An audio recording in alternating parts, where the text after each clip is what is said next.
تو خدا اترا لیکن گیا موسیٰ۔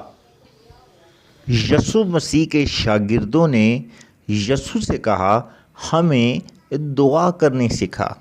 آج آپ کو بھی دعا کا طریقہ سیکھنا ہوگا۔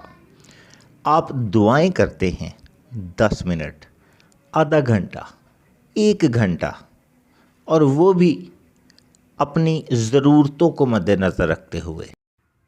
یاد رکھیں کہ دعا کرنے کے لیے سب سے پہلے روحانی عالم میں جانا ضروری ہے۔ دعا کرنے کے لیے پہلے آپ کو روحانی عالم، آسمانی عالم کا علم ہونا بہت ضروری ہے، کیونکہ دعائیں جسمانی عالم سے نکل کر روحانی عالم میں جاتی ہیں۔ یاد رکھیں 3 قسم کے عالم ہیں۔ پہلا نیچرل ورلڈ، دوسرا ایور لاسٹنگ ورلڈ، اور تیسرا انٹرنل ریم۔ اے میرے عزیزو، جس دنیا میں آپ رہتے ہیں وہاں جس چیز کا آغاز ہے وہاں اختتام بھی ہے۔ دوسرا، جس جگہ ابلیس رہتا ہے وہاں فرشتے رہتے ہیں، وہاں آغاز ہے مگر اختتام نہیں ہے۔ تیسرا، جہاں خدا ہے وہاں نہ آغاز ہے اور نہ اختتام ہے۔ یعنی آپ جس دنیا میں رہتے ہیں وہاں دکھ ہے، موت ہے، مایوسی ہے، تو اختتام بھی ہے اس کا۔ اور خدا جس دنیا میں رہتا ہے وہاں وقت نہیں ہے، کیونکہ وہ وقت کی قید میں نہیں ہے بلکہ وقت سے بالاتر ہے۔ تو اے میرے عزیزو، دعا کا پروٹوکول ہے۔ مثال کے طور پر ہر جگہ کا پروٹوکول الگ ہوتا ہے۔ امریکہ کا پروٹوکول اور ہے، پاکستان کا اور ہے، اور بھارت میں اور ہے، تو اس کا پروٹوکول الگ ہے۔ کس کا؟ دعا کا۔ اسی طرح ہر ملک کا پروٹوکول الگ ہوتا ہے۔ پاکستان میں بچہ غلطی کرے تو اسے مار سکتے ہیں، امریکہ میں بچہ غلطی کرے تو اسے مار نہیں سکتے، آپ کو جیل ہو جائے گی۔ ہر جگہ کا قانون مختلف ہوتا ہے، فرق ہوتا ہے۔ اگر آپ کو قانون نہیں پتہ، پروٹوکول ہی نہیں پتہ، لاز ہی نہیں پتہ، تو آپ مشکل میں پھنس جائیں گے۔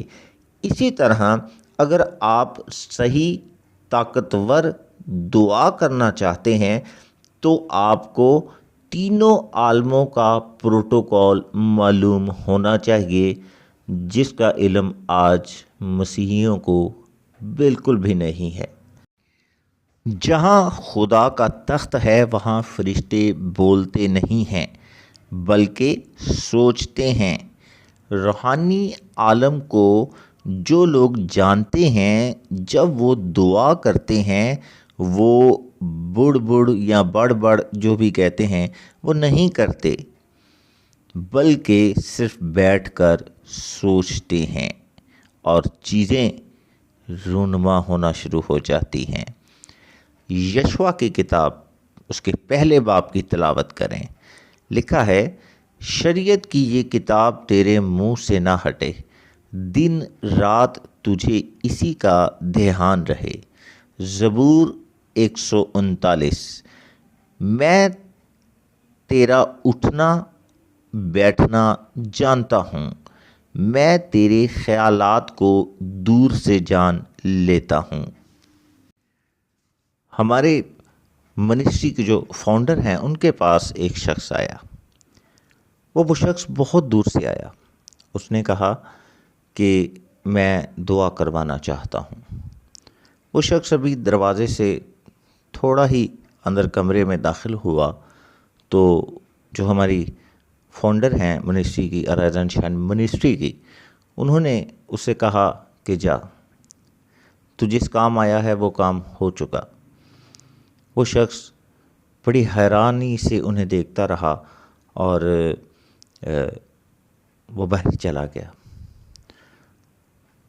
کچھ دیر گزرنے کے بعد اس نے بہت سے لوگوں سے گلہ کیا، بہت برا منایا، اس نے بہت زیادہ مائنڈ کیا، لیکن جب وہ شخص اپنے ہاں پہنچا جہاں کا بھی وہ تھا تو وہ کام ہو چکا تھا، اور اس شخص نے جو ہے فون پر رابطہ کیا اور اس نے کہا کہ میں جس کام آیا تھا وہ میرا کام ہو چکا ہے۔ تو اے میرے عزیزو، جب آپ رحمہ ایمان میں اس اسپرٹ میں بڑھتے ہیں تو چیزیں الگ سے لوگ گواہی میں رکھتے ہیں۔ تو اے میرے عزیزو، یاد رکھیں کہ روحانی عالم سے آپ کی سوچیں اور خیالات جڑتے ہیں۔ کچھ لوگ منفی سوچتے ہیں، کچھ منفی بولتے ہیں۔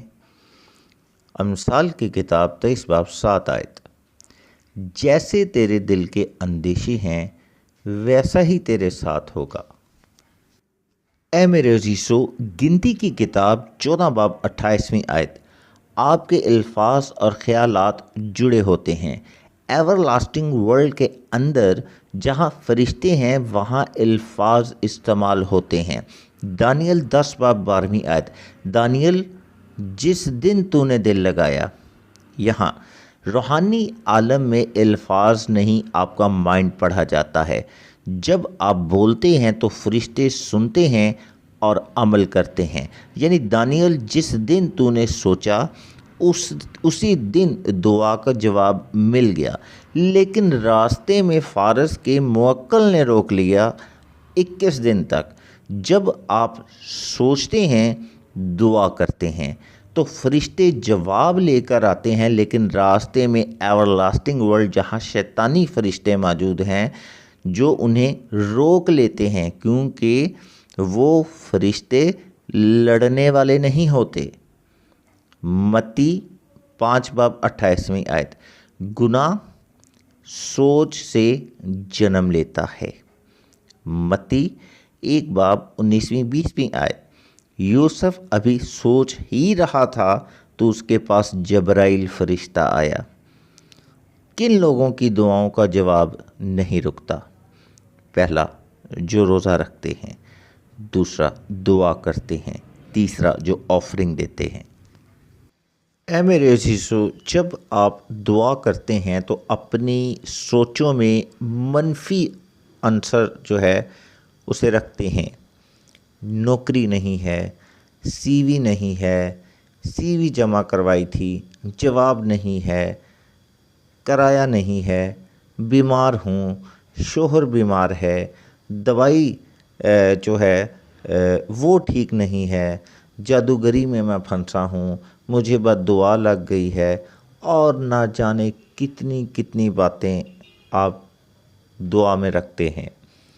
آپ ایک ہی بات کو مختلف سمتوں سے، ڈیفرنٹ ڈائمینشن سے جو ہے وہ منفی طور پر سوچ کر رکھتے ہیں ایک ہی بات کو، بلکہ یہی باتیں مثبت سمتوں میں سوچیں۔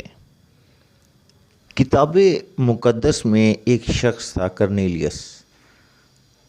وہ شخص نہ تو مسیحی تھا، وہ شخص نہ یہودی تھا۔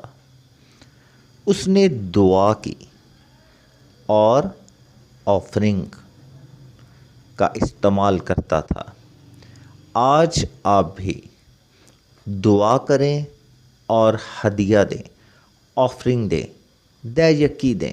آپ جس صورت میں بھی آپ اسے خداوند کی حضوری میں دیں گے، خدا آپ کی دعا کا جواب دے گا، اور آپ کا ہدیہ، آپ کی خیرات، آپ کا چندہ، آپ کی دے یکی، سب کچھ خدا کے حضور پہنچتا ہے۔